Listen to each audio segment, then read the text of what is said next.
তাহলে তারেক রহমান বলুক সে আরেকটা একনায়কতন্ত্র কায়েম করবে, স্বৈরাচার কায়েম করবে এবং এখানে তার রাজত্ব কায়েম করতে চায়। তারেক রহমান সাহেব, আপনার লজ্জা পাওয়া উচিত ছিল। ওরা যদি মামলা করতো কি হইতো? আমরা আজকে নিন্দা জানাই জনাব তারেক রহমান প্রধানমন্ত্রীকে। জাতীয় নাগরিক পার্টির মুখ্য সমন্বয়ক নাসিরউদ্দিন পাটোয়ারীকে প্রধান আসামি করে মুখ্য সংগঠক সার্জিস আলম সহ 9 জনের নাম উল্লেখ ও অজ্ঞাতনামা আরও 40 থেকে 50 জনকে আসামি করে হবিগঞ্জ সদর থানায় লিখিত অভিযোগ দায়ের করেছেন জেলা ছাত্রদলের যুগ্ম সাধারণ সম্পাদক। হবিগঞ্জে বালুর ট্রাকের রাজনীতি দেখলাম। গতকালকে এনসিপির যে পদযাত্রা ছিল সেটার উপরে আক্রমণ করা হয়েছে। সরকার আসবে আর যাবে, অতীত থেকে আমরা যেন শিক্ষা নেই। খুব অতীতে যাওয়ার দরকার নাই, মাত্র 2 মাস আগে গেলে, 2 বছর আগে গেলেই সমাধান হয়ে যাবে। এর আগে যাওয়ার প্রয়োজন নাই, কতটুকু দেখলেই শিক্ষা হওয়া উচিত। আসসালামু আলাইকুম সম্মানিত দর্শকবৃন্দ, দেশ এবং প্রবাস থেকে যে বা যারা আজকে আমাদের এই গুরুত্বপূর্ণ ভিডিওটি দেখতে শুরু করেছেন তারা ইতিমধ্যে সবাই বুঝে গেছেন আজকে খুবই গুরুত্বপূর্ণ একটি বিষয় নিয়ে আমরা আলোচনা করতে যাচ্ছি, তাই দয়া করে শেষ পর্যন্ত ভিডিওটি দেখবেন। আজকের আলোচনার মূল বিষয় হচ্ছে বাংলাদেশের রাজনীতিতে বর্তমান প্রেক্ষাপটের সবচেয়ে গুরুত্বপূর্ণ বিষয় এনসিপি এবং বিএনপির মুখোমুখি যে লড়াই, সেই লড়াইয়ে বর্তমান কী অবস্থা এবং সামনে কি হতে যাচ্ছে সেই বিষয়ে আমরা আলোকপাত করতে যাচ্ছি। তাই শেষ পর্যন্ত সবাই দয়া করে ভিডিওটি দেখবেন এবং চ্যানেলটি সাবস্ক্রাইব করে দিবেন। দেখেছেন হবিগঞ্জে কি হয়েছে, যারা আপনাদেরকে এই জুলাই যুদ্ধের সেনাপতি ছিল তাদের প্রতি কি ব্যবহার করা হয়েছে আমি নিন্দা জানাই। যাদের কারণে আজকে আপনি মুক্ত হয়ে প্রধানমন্ত্রীর চেয়ারে বসে ঘুরে ফিরে বেড়াচ্ছেন গেঞ্জি দিয়ে, এই গেঞ্জির পিছনে কে? এই জুলাই যোদ্ধারা। আর তাদের গায়ে আপনি বাঁশ দিয়ে যান। এই দিন না, আরো দিন আছে, এই দিনের নিয়ে যাবে, সেই দিনের কাছে সাবধান সাবধান। 71-এ আমার বয়স ছিল 19, সৌভাগ্য হয়েছিল রণাঙ্গনে যুদ্ধ করার। জগন্নাথ কলেজ থেকে এইচএসসি পাশ করেছিলাম 70 সনে, তারপরে ভর্তি হয়েছিলাম একই কলেজে, তারপরে মার্চ থেকে যুদ্ধে গিয়েছিলাম। আর 24শে জুলাই আমার বয়স হলো 75। তখন তো আর আপনাদের সঙ্গে ওই সারিতে যোগদান করা সম্ভব ছিল না, কিন্তু আমার 4 জন নাতনি ইউনিভার্সিটি পড়ে। আল্লাহকে শুকরিয়া, 4 জন আপনাদের সঙ্গে সমবেত হতে পেরেছিল। তারা রাস্তায় নেমেছিল, বিশ্ববিদ্যালয়ে কাজ করেছিল, শুকরিয়া জানাই। তবে তারা দুর্ভাগা, তারা শহীদ হতে পারে নাই, আহত হতে পারে নাই।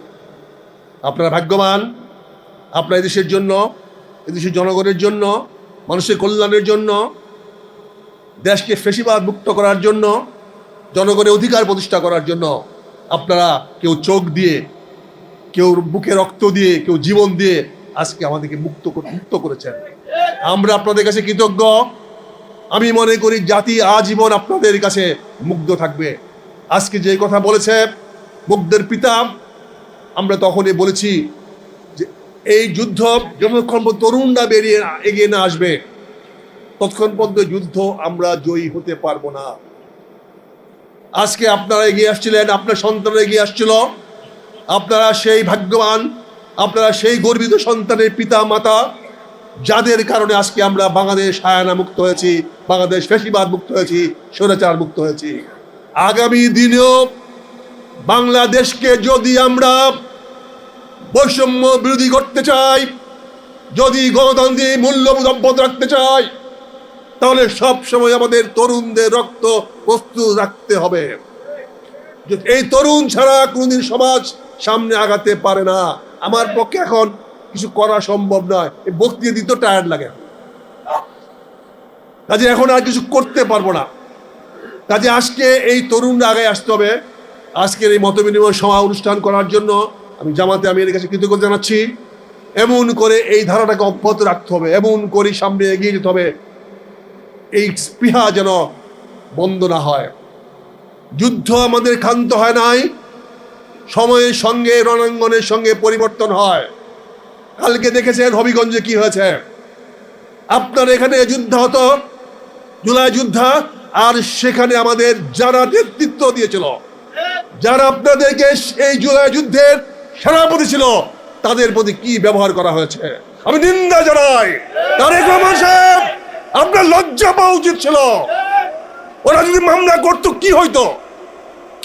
মাননীয় বিরোধী নেতাকে অনুরোধ করব, আমরা আজকে নিন্দা জানাই জনাব তারেক রহমান প্রধানমন্ত্রীকে, যাদের কারণে আজকে আপনি মুক্ত হয়ে প্রধানমন্ত্রীর চেয়ারে বসে ঘুরে ফেরে বেড়াচ্ছেন গেঞ্জিকে দিয়ে।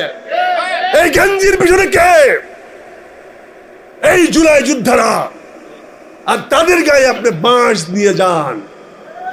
এই দিন না, আরো দিন আছে, এই দিনে নিয়ে যাবে, সেই দিনের কাছে সাবধান সাবধান সাবধান। হবিগঞ্জে বালুর ট্রাকের রাজনীতি দেখলাম। গতকালকে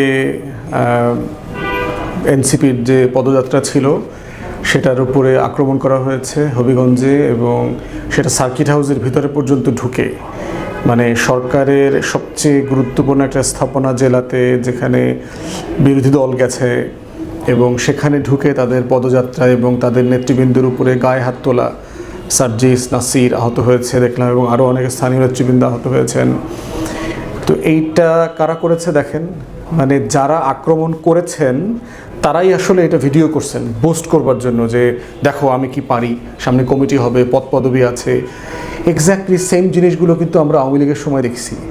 একটু পদ পদবির জন্য এলাকার নেতাদের, বড় নেতার দৃষ্টিতে আসার জন্য যত ধরনের দুষ্টামি করা যায়, বিএনপি জামাতের উপরে নির্যাতন করা যায়, মারধর করা যায়, দখল করা যায়, হেনস্থা করা যায়, এগুলো সব করা হয়েছে। এখন সেটা করে আসলে আওয়ামী লীগের লাভটা কী হয়েছে? এই বীর পুরুষদেরকে আসলে তো আমরা কোনো কাজে তো দেখি নাই। এই সকল বীর পুরুষ যারা 5 তারিখের পরে সাডেনলি অনেক মানে সহ্য বীর্যের অধিকারী হয়ে এক একজন আলেকজান্ডার দ্য গ্রেট হয়ে গেছেন। বেগম জিয়াকে যখন এক কাপড়ে ক্যান্টনমেন্ট থেকে বের করে দেওয়া হয়েছিল, তখন এই ধরনের বীরপুরুষরা, আপনারা লক্ষ লক্ষ বীরপুরুষরা কোথায় ছিলেন? যখন ম্যাডামের বাসার সামনে বালুর ট্রাক দিয়েছিল, ম্যাডাম যখন মার্চ ফর ডেমোক্রেসিতে দরজা থেকে বের হওয়ার চেষ্টা করছিলেন, উনি বের হতে পারেন নাই, তখন আপনাদের এই লক্ষ লক্ষ বীরপুরুষরা কোথায় ছিলেন? গত 17 বছরে আপনাদের বীরপুরুষত্ব তো আমরা দেখেছি। স্লোগান করে বেগম জিয়া, খালেদা জিয়া করতে করতে ম্যাডাম জিয়াকে আপনারা ওই পুরান ঢাকায় চানখারপোলের জেলখানায় দিয়ে আসছেন, কাশিমপুর কেরানীগঞ্জে দিয়ে আসছেন, কোর্টে নিয়ে গেছেন। তো এই বীরপুরুষত্ব আসলে বিএনপির কী লাভ হয়েছে? 28 অক্টোবর আমরা দেখলাম 8-10 লাখ বীরপুরুষকে 20 মিনিটের ভিতরে নাই করে দিয়েছে পুলিশ। মির্জা ফখরুল ইসলাম আলমগীর সাহেবকে যখন মারল, রিজভী ভাইকে যখন মারল, বিএনপির উপদেষ্টা জাতীয় অধ্যাপক প্রফেসর মাহবুবুল্লাহকে যখন মারল, বেগম জিয়ার অ্যাডভাইজার ছিলেন আমার দেশের সম্মানিত সম্পাদক মাহমুদুর রহমান ভাইকে যখন মারল, বীরপুরুষরা কোথায় ছিলেন আপনারা? আপনাদের এত সহ্যবীর্য গত 17-18 বছরে দেখলাম না কেন আমরা? সাডেনলি এইটা 2 বছরে মনে হইতেছে যে আপনারা এক একজন ব্যাপক বীরপুরুষ হয়ে গেছেন, এবং জামাতের সাথে খুন খারাপি, মারামারি সব কিছু করতেছেন, এনসিপির উপরে হামলে পড়তেছেন। এই রাজনীতিটা শেষ কোথায়? কোথায় নেবেন এগুলো করে? এই ছাত্রলীগ, যুবলীগ, এই আওয়ামী লীগ, এই যে গুন্ডা পান্ডা হেলমেট বাহিনী, এদের কোথায় আছে এই বীরপুরুষরা? এখন আওয়ামী বীরপুরুষরা কলকাতায় পালাইছে, আওয়ামী বীরপুরুষরা দিল্লি পালাইছে, অন্য দেশে পালায় চলে গেছে, গোপনে চলে গেছে, কেউ কেউ বিএনপি ছাত্রদলে চলে গেছে। এবং গেঞ্জি পরা হবিগঞ্জ জেলা ছাত্র দল আবার লাইভ করতেছে যে পিটাইতেছি, মার দেখা, বেটা বস্ত্রে দেখা। মানে এটা কোথায় নেবেন? আমরা এই ঘটনার তীব্র নিন্দা জানাচ্ছি। বিএনপির নেতাদেরকে মনে করিয়ে দিতে চাই যে এই সকল দুষ্টামি করিয়েন না, এই সকল দুষ্টামি করে লাভ হয় নাই। গত 17 বছরে আওয়ামী ফ্যাসিবাদকে পালাইতে হয়েছে, আপনারা এই দুষ্টামি বেশি দিন করিয়েন না। খুবই দুঃখজনক এটা আপনাদের জন্য। এবং মাথায় রাখেন 2001 থেকে 6 সালে কিন্তু আমরা দেখেছি যে বিএনপি নেতাকর্মীদের অরাজকতা, আচরণ, বেপরোয়া আচরণ, বেগম জিয়া বাধ্য হয়ে র্যাপ করছেন, নিজের দলের হাজার হাজার নেতাকর্মীকে খুন করিয়েছে সে র্যাব বাহিনীকে দিয়ে। অথবা এটা মাথায় রাখিয়েন, র্যাব কিন্তু বিএনপি বানাইছিল। আপনারা যে লেভেলের বাড়া বেড়েছেন এটা কিন্তু আউট অফ কন্ট্রোল হয়ে যাচ্ছে। এবং মাননীয় প্রধানমন্ত্রী, স্বরাষ্ট্রমন্ত্রী তো দেশে আছেন কিনা তো বুঝতে পারছি না, উনি তো আছেন। এস আলমকে কীভাবে বাঁচানো যাবে, চুপ্পুকে কীভাবে সেফ এক্সিট দেওয়া যাবে, এসব কাজ নিয়ে উনি ব্যস্ত। কিন্তু দেশের আইনশৃঙ্খলা পরিস্থিতি যে ভয়াবহ অবস্থা, তাকে লুক আফটার করবার কোনো দায় দায়িত্ব আমরা মাননীয় স্বরাষ্ট্রমন্ত্রীকে দেখতে পাচ্ছি না। এরপরে হচ্ছে নিজ দলের নেতাকর্মীদেরকে নিয়ন্ত্রণ করবার কোনো বক্তব্য দেখতে পাচ্ছি না মাননীয় প্রধানমন্ত্রীর পক্ষ থেকে। পুরোপুরি নিশ্চুপ অবস্থায় আছেন। সারা দেশে আপনার নেতাকর্মীরা যে পরিমাণ অরাজক আচরণ করতেছে, দিব্যি, লুটপাট, চাঁদাবাজি, গুন্ডামি, আর যেই বক্তব্য দিয়েছে এই বক্তব্য আবার আপনারা সত্য প্রমাণিত করলেন। চুয়াডাঙ্গাতে না ঝিনাইদা কোথায় গেল নাসিরের বক্তব্য দেওয়ার পরে নাসিরের উপরে আপনারা এর আগে আক্রমণ করেছে বিএনপি, ছাত্রদলের লোকজন, যুবদলের লোকজন। এক্স্যাক্টলি সেম জিনিস এখানে গিয়ে করলো। ওখানকার স্থানীয় বিএনপি নেতা জি কে গাউস ওনার বিরুদ্ধে বক্তব্য দিয়েছে, তো ওনার লোকজন এসে পিটাইছে। তো আলটিমেটলি তো নাসিরদের অথবা এনসিপির নেতাদের বক্তব্য তো সত্য প্রমাণিত হয়েছে যে আপনারা এক এক জায়গাতে এক একটা মাফিয়া হয়ে আসছেন, গুন্ডামি বদমাইশি সব করতেছেন, মারধর। আওয়ামী মাফিয়াদের কথা একটু মাথায় রাখিয়েন। হাজী সেলিম সাহেব কোথায়? আওয়ামী মাফিয়া শামীম ওসমান কোথায়? আওয়ামী আরও যারা মাফিয়া ছিল বিভিন্ন জেলায় উপজেলায়, নিজাম হাজারি কোথায় সেসব মাফিয়া? আওয়ামী মাফিয়া আজম ও নাসির চট্টগ্রামে কোথায়? তারা কোন জায়গাতে আছেন? আপনারা এইসব মাফিয়া থেকে ছাড়াইয়া যাবেন, আরও বড় মাফিয়া হইতে পারবেন? সম্ভব? আর আপনারা এত বড় শেড কি হয়েছেন আপনারা যে আপনাদের সমালোচনা করা যাবে না? কী ধরনের গণতন্ত্র এটা? আপনারা রাজনীতি করেন, সরকারি দলের এমপি মন্ত্রী আবিজাবি, আপনাদেরকে নিয়ে কথা বলা যাবে না? মানে এইভাবেই তো ফ্যাসিবাদ তৈরি হয়েছে, আওয়ামী ফ্যাসিবাদ। অতএব মাথায় রাখিয়েন, বাংলাদেশ কিন্তু বদলে গেছে। বাংলাদেশের গণমাধ্যম আইনশৃঙ্খলা বাহিনীকে যেভাবে নিয়ন্ত্রণ করে আওয়ামী লীগ হাসিনা পেরেছে তার 10% পারবেন না। এখনও গণমাধ্যম আওয়ামী টাইপের লোকদের হাতে, এখনও হচ্ছে আইনশৃঙ্খলা বাহিনী, বাংলাদেশের ব্যুরোক্রেসির বিশাল অংশ আওয়ামী ফ্যাসিবাদের দোসর, দালাল, চাটুকার ছিল, তারাই আছে। তারা কিন্তু কেউ জিন্দাবাদের লোক হয়ে যায়নি। চুপ্পু গিয়ে সংসদে জিন্দাবাদ বলছে মানে চুপ্পু জিন্দাবাদের লোক হয়ে যায়নি, এটা মাথায় রাখিয়েন। তো এই পুরো খাইসলতটা হচ্ছে আওয়ামীপনা। তো আমরা চাইব না শহীদ জিয়ার রাজনৈতিক দল, জাতীয়তাবাদী দল হিসাবে এই কাজগুলো আপনারা করেন। বাংলাদেশের সকল রাজনৈতিক দল, সংসদে যারা পক্ষে বিপক্ষে আছেন, তারা সবাই শহীদ জিয়ার রাজনীতিতে বিশ্বাসী, জাতীয়তাবাদী রাজনীতি করে। তাদের ভিতর আমাদের সবার মধ্যে মানে ভিন্নতা থাকতে পারে, কিন্তু মোটা দাগে আমরা সবাই ঐতিহাসিক শহীদ জিয়ার রাজনীতি করি যার যার জায়গা থেকে। অতএব এইরকম একটা ক্যানভাস বিএনপি কোনোদিন পায় নাই। এই ধরনের ডিসেন্ট, ভদ্র, জেনুইন বিরোধী দল বিএনপি কোনোদিন পায় নাই। আপনি কেন তাকে উস্কাচ্ছেন? কেন নিজ দায়িত্বে অজনপ্রিয় হচ্ছেন? কী লাভ এটা করে আপনার?